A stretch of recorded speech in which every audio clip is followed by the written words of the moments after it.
Атақты суретші шәкіртіне барлық суретін қала орталығына апарып көрме ұйымдастыруды ұсынады. Суреттердің қасына қызыл қалам қалдырып, ұнатпаған жерлер бар болса жөндеуді өтінемін деген жазуды сұрайды.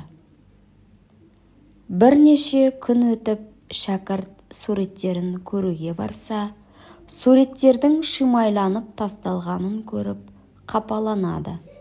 Ұстазына ренішін айтады. Ұстаз мұны көңілге алмай, суреттерді қайта салуды ұсынады.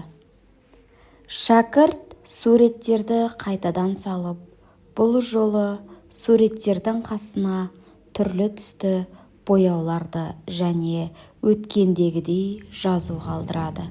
Бірнеше күннен соң келіп қараса, суреттерге ешқандай түзету жасамапты.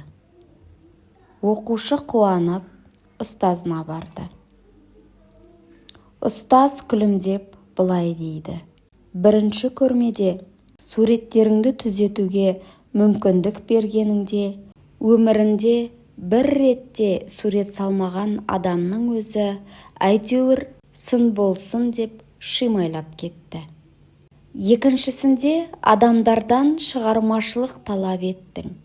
Шығармашылық білімді қажет етеді. Адамдар білмеген соң тақырыпқа сын айтуға қорықты.